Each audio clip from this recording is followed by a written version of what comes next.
Chapter 1. The Reservation. Friday evenings at Velvet Table meant pressure.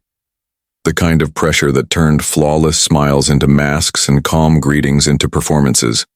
The restaurant was a hidden gem for the city's elite.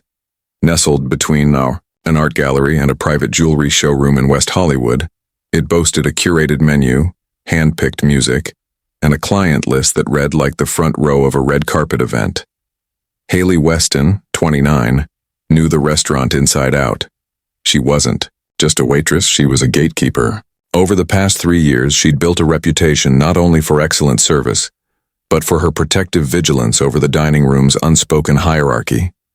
She had dealt with enough name-droppers and fake reservations to spot a bluff before. The host even poured water. At 7:03 p.m., just minutes after the prime dinner rush began, the restaurant's glass doors slid open. A tall, athletic teenager entered quietly. He wore a navy blue hoodie pulled halfway over his braided hair, slim-fit jeans, and fresh white Nikes. He looked calm, grounded in a way that didn't match the nervous energy of most first-time guests. He stepped up to the host's stand where Haley stood, her blonde hair neatly tied back, her notepad tucked under one arm. "Reservation under James," he said, voice even, polite. Haley tapped through the touchscreen menu. "A table for one at 7 p.m., under James." Her eyes narrowed, slightly. The name was common and she'd seen people try to exploit it before. "Full name?" she asked. "Bronny James." There it was. Bronny. The name clicked. But still, something in her resisted. He was young, maybe 18, and dressed far too casually for Velvet Table, where dinner jackets were the norm and sneakers were gently discouraged. Haley glanced over her shoulder at the corner VIP booth, already set and marked reserved. She looked back at him, her expression neutral, but her thoughts racing. "Do you have an ID?" she asked carefully. Bronny tilted his head, confused but not defensive. "No, I didn't bring ID. I made the reservation through our assistant. Should be confirmed." Haley smiled, a professional, polished smile that hid suspicion. "We typically verify all VIP guests at check-in, especially those who mention celebrity names." There was no malice in her voice, just distance, protocol. Bronny's jaw clenched slightly.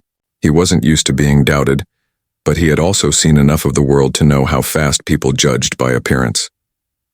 Still, he had always preferred to move quietly, without invoking his father's name unless necessary. Tonight, though, he hadn't expected to need it. "It's under my name. I'm not trying to cause any trouble." Haley didn't respond immediately. She looked him over once more. The hoodie, the laid-back posture, the lack of entourage. It didn't feel like someone who belonged in the booth reserved for NBA executives or Oscar winners. "I'm sorry, but I can't seat you without verification," she said finally, with a tone that implied finality, not apology. Bronny stared at her for a moment, then pulled out his phone. He typed quickly. A short message. Exactly 42 seconds. Later, the door opened again, but this time the room didn't just notice, it paused. LeBron James entered. 6'9", dressed in tailored black slacks, a crisp button-down and a sleek designer jacket with gold trim. His presence absorbed the space. Conversation stopped. Even the jazz band softened. Haley turned, her blood turning cold. LeBron walked past tables of stunned guests, nodding politely until he reached his son. He placed a hand on Bronny's shoulder, calm and reassuring, then turned toward Haley. "Is there a problem here?" he asked. Haley opened her mouth, but nothing came out. LeBron's eyes, firm but not angry, held hers. "He's my son. He doesn't need to prove anything. If his name's on the list, that should be enough." Haley swallowed hard. I didn't recognize... I wasn't sure." LeBron gave a short nod. His voice dropped slightly, but not in volume, in intensity. "He didn't come here to be recognized. He came to eat, and to be treated with the same respect anyone else would expect. We've been teaching him that since he was a kid."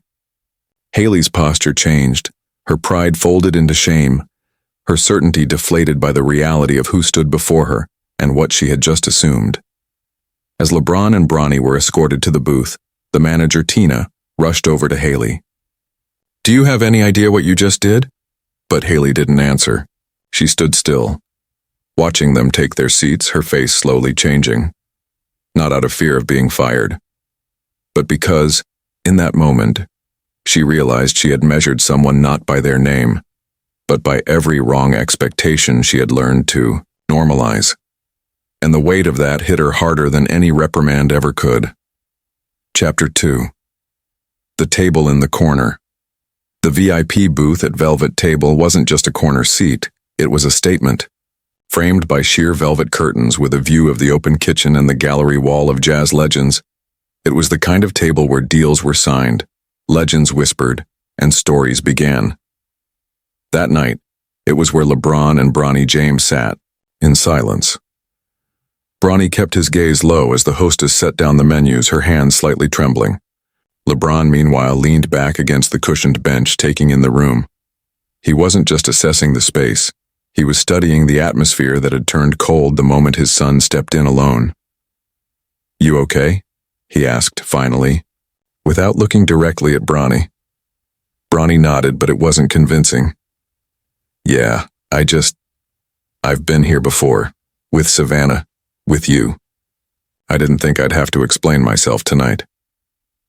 LeBron took a slow breath. He knew what his son was feeling, something he'd faced in his own youth, before the name LeBron James became bigger than any room he walked into. The difference was that now, Bronny was facing it with the name, and still not being seen. "People see what they want," LeBron said calmly. "The question is, what do you see when they don't see you?" Bronny didn't answer. Across the dining room, Haley watched from the bar. She was rattled, not just from embarrassment, but from something deeper. The look Bronny gave her wasn't anger, it was disappointment. And that stung more than confrontation ever could. Tina, the manager, approached her quietly. "You need to fix this." "I know," Haley said, "but I don't even know how to start." Tina crossed her arms. "Then maybe you should start by remembering why we serve, because right now you forgot." Back at the booth, a new server approached, a younger man named Luis with soft features and calm energy. He greeted them professionally, took their orders, and offered a rare gesture. Discretion, no excitement, no selfies, just presence. Bronny appreciated that. Midway through the meal, a couple seated 2 tables away sent over a bottle of rare red wine with a note, "To greatness in all generations." LeBron smiled and raised his glass lightly in acknowledgement. Bronny, however, didn't touch his drink. He just stared at the folded note. "It's weird," he said.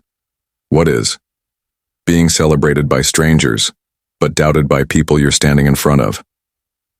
LeBron gave him a look, a fatherly mix of pride and concern. "That's not weird, son, that's life. What matters is how you walk through it." Just then, Haley appeared at the edge of the booth. She stood straight, arms behind her back, and waited to be acknowledged. LeBron noticed her and gave a brief nod. She stepped forward. "Mr. James, Bronny, I wanted to apologize." They both looked up.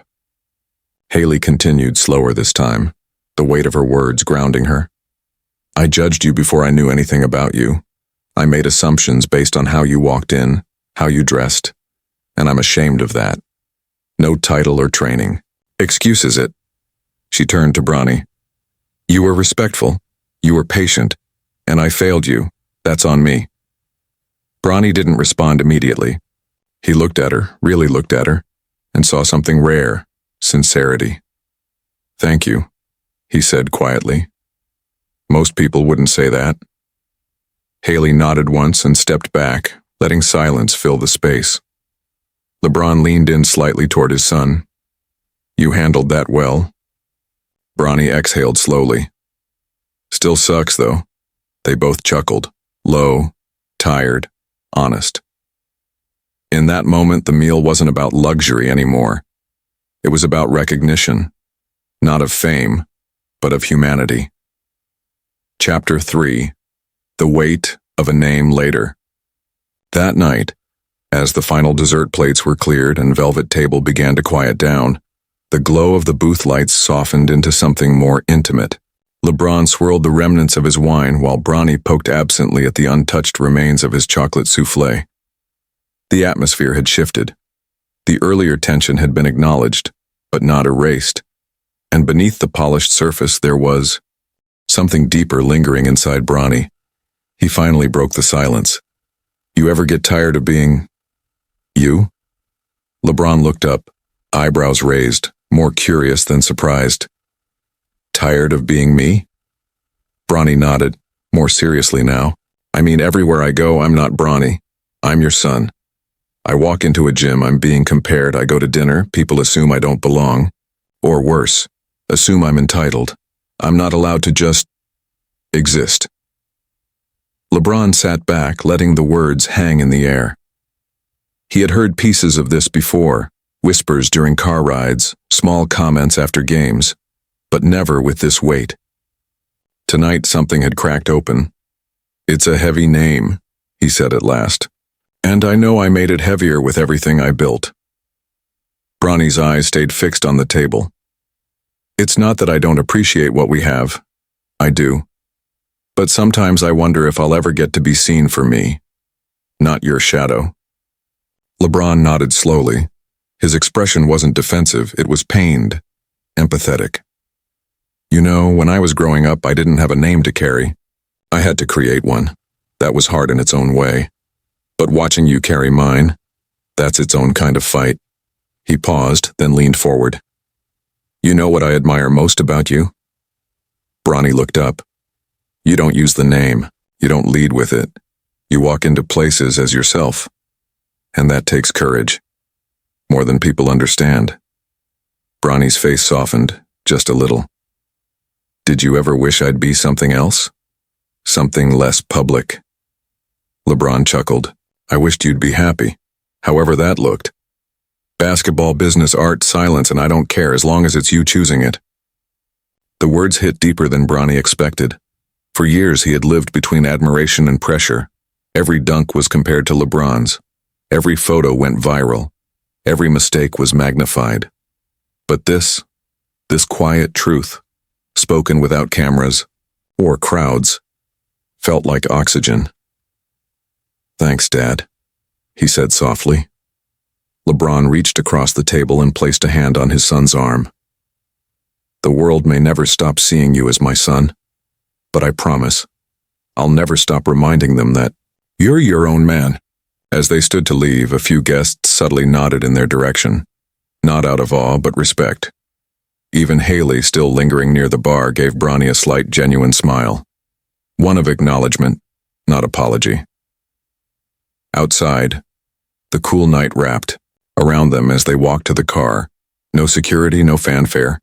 Just a father and son, two men navigating a world that often mistook identity for inheritance. And in that quiet, Bronny realized the name he carried wasn't just weight. It was legacy. But how he walked with it, that would be entirely his. Chapter 4. Echoes. After the exit. The drive home was quiet. Not awkward, not tense. Just quiet. In the way that comes after a conversation that matters. Bronny stared out the passenger side window, watching the city roll past in soft golden blurs. The weight in his chest hadn't gone, but it had shifted, like luggage finally balanced, in his hands instead of strapped to his back. LeBron drove calmly, one hand on the wheel, the other occasionally adjusting the volume of the soul music playing low in the background. He didn't press for more talk. He knew that after a night like this, silence wasn't absence. It was digestion. As they pulled into the gates of their Brentwood home, the world outside changed again. Gone were the looks, the assumptions, the strangers. Here, it was just familiar ground. Savannah met them at the door, her eyes scanning their faces instinctively. "How was dinner?" Bronny hesitated, then gave a short, honest shrug. "Complicated." Savannah didn't press. She simply kissed him on the forehead, then turned to her husband. "You handled it?" LeBron nodded once, no need for more words. Later that night, Bronny sat in his room scrolling through his phone. not looking for likes or mentions, but revisiting something he rarely did. A folder titled Legacy. Inside were photos and videos of his dad, from high school, rookie year, championship parades. Moments before the name LeBron James became mythology, he watched one clip again. 18-year-old LeBron at a press conference, nervous but composed. "I'm just trying to do my best for my team, for my family." Bronny paused the video. That was it, he realized. It wasn't about matching his father's footsteps. It was about understanding why he walked them in the first place. Downstairs, LeBron sat on the patio with Savannah, sipping chamomile tea. "He's feeling it more now," he said quietly. "The pressure, the name, the looks." Savannah nodded, her eyes thoughtful. "You carried the world to build a name. He's carrying your name to build a world." LeBron looked at her. "That's poetic." "It's the truth." Meanwhile, back at Velvet Table, the night had ended. Haley closed her notepad, gathered her things, and stepped outside. The street was mostly empty, the city humming in distant layers. She leaned against the brick wall, phone in hand, rereading the staff messages. One from Tina stood out. "It's not about mistakes, it's about what you do after." Haley knew tomorrow would bring another shift, another guest, another moment to decide whether to assume or to listen. But tonight had changed something in her. Sometimes the people we dismiss hold the most to teach us. Chapter 5. Name in Lights. 2 days later, Bronny sat in the locker room of his college team's training facility. The thud of basketballs echoed from the court outside, mixed with the squeaks of sneakers and bursts of laughter. But in the corner, Bronny was still. His phone buzzed nonstop, notifications stacking one after another. It wasn't game stats or highlights. It was the viral article from PageDrive. LeBron's son denied VIP seating until the king arrives. Someone from the restaurant had leaked the story. Maybe a guest, maybe a staff member. It didn't matter. It was out now. Bronny scrolled, past hundreds of comments. Some were supportive. Respect to Bronny for handling that with class. It's insane that even his son gets profiled. But others were cruel. Probably just looking for attention like the rest of the rich. Kids. He wouldn't even have a name if not for his dad. Bronny turned off the screen and pressed the phone face down against the bench. He had spent his life trying to earn his place, on the court, in the classroom, at the dinner table of fame. But moments like this reminded him he'd never walk into a room clean. The shadow always arrived before him. Coach Rivers stepped in quietly. A former NBA player turned mentor, he'd seen generations of talent and the weight they carried. "Tough week?" Bronny nodded without looking up. "I didn't ask for any of this, I just went to dinner." Coach sat beside him, not too close. "You know why it hit people the way it did?" Bronny stayed silent. "Because it wasn't about basketball, it was about being seen, or not seen." Bronny clenched his jaw. "Why do people think being born into something means you don't struggle?" Coach looked at him with a knowing smile. "Because struggle doesn't look like privilege to them. They think pain wears the same clothes everywhere. But yours is silent. That's harder." He let the words hang for a moment. "So what now?" Bronny picked up the phone again. "I don't know. Keep playing. Keep quiet. Let it pass." Coach stood up. "Or maybe you speak. Not loud, just real. Tell your story before they keep writing it for you." That night, after practice, Bronny posted a short message. "Being my father's son is a gift, but I'm still learning how to be seen as myself. Respect isn't inherited, it's earned every day." He didn't add hashtags. He didn't tag his dad. He just let the words breathe. In less than an hour, the post exploded. Athletes, artists, journalists, and everyday kids reshared it. Some added their own stories. Others just said, "I feel this." LeBron, sitting on the edge of his bed, read it silently. He didn't comment, didn't message. He just smiled and whispered to himself, "That's my boy." Becoming himself. Chapter 6. The Conversation. He avoided. The week moved like a tidal wave, unexpected and unstoppable. Bronny's post had ignited something far beyond his intention. It wasn't meant to go viral. It wasn't a statement crafted by a PR team. It was just him, raw, honest, tired. Still, the world didn't let honesty sit quietly. Podcasters called, journalists emailed, brands slid into his DMs with campaigns about authenticity and mental health awareness. He ignored them. He hadn't posted to be noticed, he had posted to breathe. Saturday morning came clear and soft, the kind of LA morning where the sun rises like a promise. Bronny woke early, his chest still carrying a strange tension. Not anxiety exactly, but something like it. Maybe reflection. He wandered downstairs and found LeBron in the kitchen, stirring coffee slowly, reading from a folded newspaper even, though the news had long since gone digital. "Morning," LeBron said without looking up.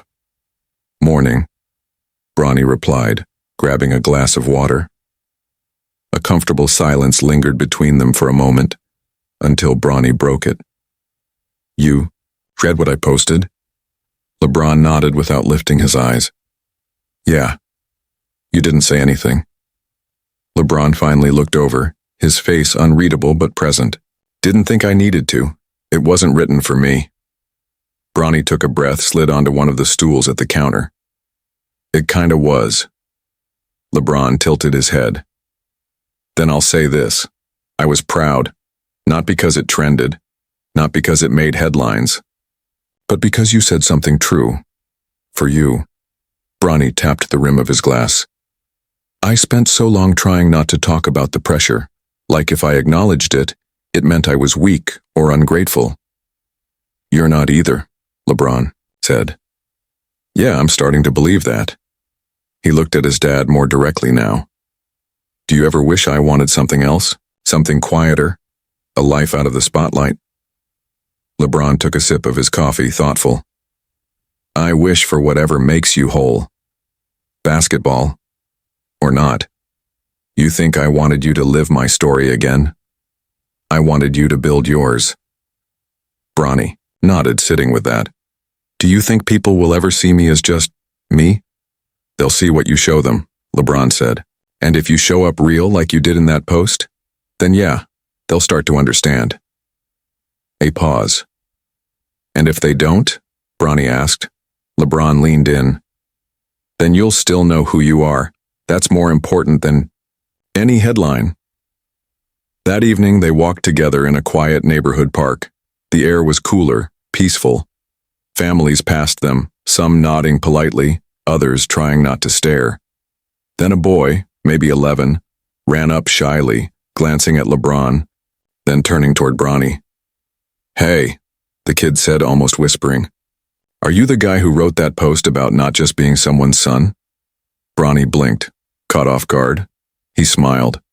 "Yeah, that was me. It was cool, made me feel like it's okay not to fit in all the time." Bronny crouched slightly to his level. "It's more than okay. It means you're thinking for yourself." The boy grinned and ran back to his mother. LeBron looked over at Bronny, the kind of look only a father can give. "You're starting to see it now, huh?" Bronny didn't reply. He didn't need to.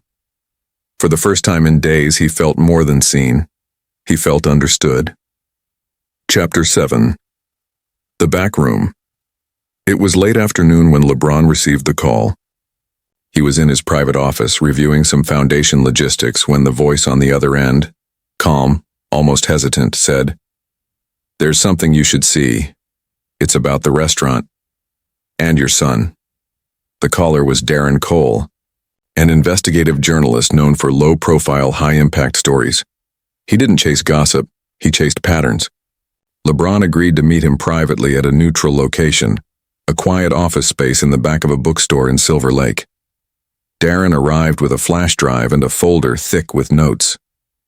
"You said this was about Bronny?" LeBron asked. As soon as the door closed, Darren nodded. "The story about what happened at Velvet Table, it went viral. But the part people didn't catch, what I've been digging into, is that it wasn't an isolated incident."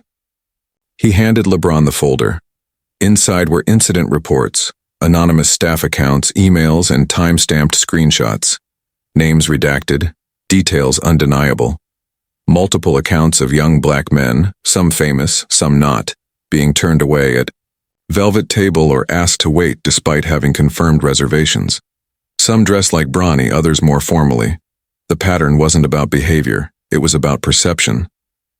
LeBron felt the muscles in his jaw tighten. "You're saying they've been profiling guests?"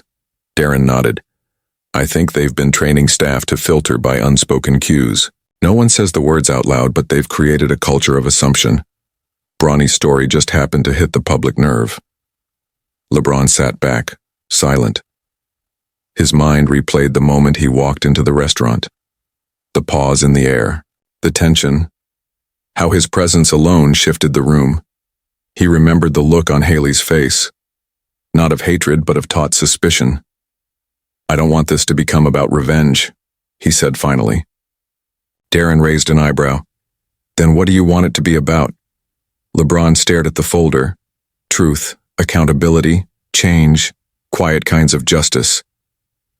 That night, LeBron sat down with Bronny on their back patio. No cameras, no advisors. Just the two of them. He laid the folder on the table. "There's more to your story than just a bad moment." Bronny read in silence for several minutes, his expression hardening with each page. "They didn't just question me," he said. "They've been doing this to people who didn't have the voice to post about it." LeBron nodded. "You gave the story a face. Now maybe we give it some light." Bronny didn't say much more, but something shifted in him that night. Not from pain, but from purpose. He wasn't just reacting anymore. He was beginning to lead. Chapter 8. The Pushback. The next morning, Bronny posted again. No long caption this time, just a photo of the folder. No names, no angry callouts, just a single sentence. "If you think this only happened to me, look again." Within minutes, it spread, fast. Some followers applauded the courage, others questioned the timing. And then came the inevitable wave, defensiveness, denial, deflection. One of Velvet Table's silent partners released a carefully crafted statement. "We are deeply committed to equality and hospitality for all our guests. Any suggestion otherwise is misleading and hurtful. We have launched an internal review." But Bronny wasn't surprised. He had learned something in the last week. When you speak truth, especially uncomfortable truth, people scramble to protect the lie that fed them. He didn't respond. He didn't need to. His message wasn't aimed at press teams or curated PR. It was for the people watching silently, the ones who'd been turned away, stared at too long, or spoken to like they didn't belong. Meanwhile, in an unexpected turn, Haley, the waitress, who had initially denied Bronny his table, reached out privately. The message read, "I owe you more than an apology. I didn't know I was part of something bigger. If you ever want to talk, I'm here. No agenda." Bronny didn't respond. Immediately, he showed it to LeBron, who looked at the message, then at his son. "What do you want to do with it?" Bronny thought about it. For days he had wrestled with anger at the moment, the treatment, the system. But Haley's message didn't come with excuses.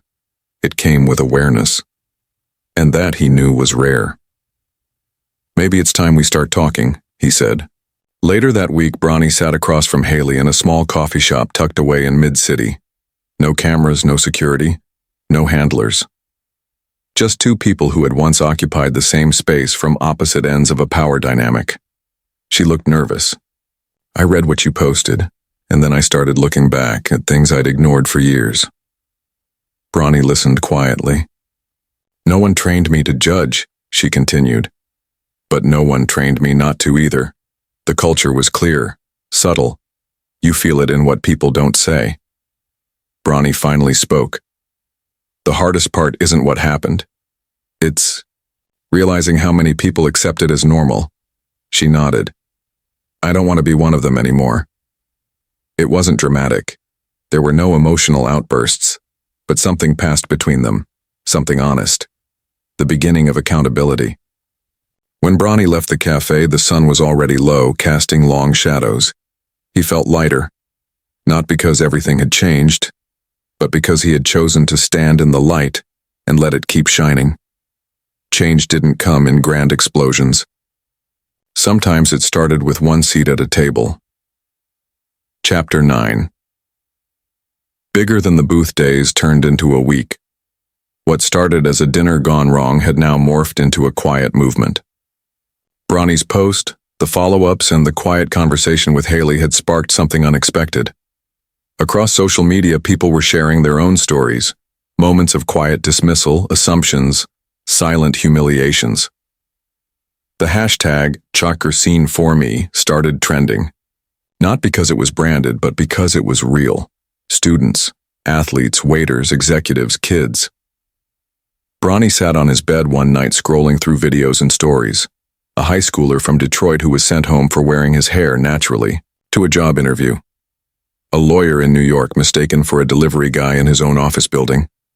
A college freshman who watched her friend be followed through a store, just in case. None of them were celebrities. None of them had security, teams, or backup, but all of them carried the same bruise. And yet, none of them were bitter, just tired. And finally, speaking. Across the house, LeBron sat in his office reading an email from a foundation director. "We've been trying to get schools to talk about racial bias for years. Suddenly, after your son's story, they're asking us to come speak." LeBron leaned back in his chair, smiling faintly. Bronny didn't need to be a public speaker or an activist to create change. He just needed to be visible, and human, and brave enough not to flinch. Meanwhile, Velvet Table was feeling the heat. Reservations were quietly down. Articles began surfacing with titles like "When Luxury Dines on Exclusion" and "The Unspoken Gatekeeping of High-End Hospitality." Their review pages filled with mixed comments, some defending the establishment, but many more calling for accountability. Eventually, the restaurant released a second statement, this time naming Bronny directly, expressing regret, and promising a culture audit and external diversity training. It was more thorough, but Bronny didn't repost it, because for him the goal had never been revenge or rebranding. It had been honesty. And that honesty was beginning to matter. That weekend, while walking through a local gym, Bronny was stopped by a young player no older than 15. "You Bronny?" "Yeah. You changed how my coach talks to us, for real." Bronny raised an eyebrow. "How so?" "He actually asked us what we deal with outside the court, said it matters as much as how we shoot." Bronny gave a small smile. It wasn't just about being seen anymore. It was about being heard, and helping others be heard too. Chapter 10. The Table Rebuilt. A month later, Velvet Table reopened under a new light. The management had changed. The staff had undergone extensive retraining, not the performative kind, but guided by experts, with uncomfortable questions and necessary answers. The restaurant now had an open-door mentorship program and community nights where young culinary students of color were invited to observe, learn, and dine. They even renamed the corner VIP booth. Not officially, but in whispers among the staff, they started calling it the Bronny Table. Not because of who he was, but because of what that night revealed. One evening, by invitation, Bronny returned, not for press, not for closure, but to meet with a group of high school students being honored through a new scholarship launched in his name. He arrived quietly, in his usual hoodie and sneakers. No entourage. Just him. The students lit up when he walked in, not with the buzz reserved for celebrities, but with something deeper. Recognition. One of the girls, around 17, leaned in during the dinner. "I used to think people like me weren't supposed to sit in places like this." Bronny smiled. "That's what they hope you believe. But your seat? It's always been yours. You just had to claim it." Meanwhile, across the city, a mural was being painted on the side of a community gym. It showed a table, half empty, half full, with an open chair facing forward. No names, just a caption. "Make space, then make more." LeBron visited the mural alone the night it was finished. He stood there for a long while, hands in his pockets, watching as light from passing cars danced across the painted bricks. A quiet pride settled in his chest. Not for championships, not for legacy, but for the fact that his son had built something different, something that didn't need to be measured in trophies but in truth. Back at home, Bronny sat in his room, a notebook open beside him, sketches of a non-profit he wanted to start, forming on the pages. He wasn't sure where it would lead yet. But this time, the name at the top of the page wasn't his father's. It was his own. And that, finally, felt like enough.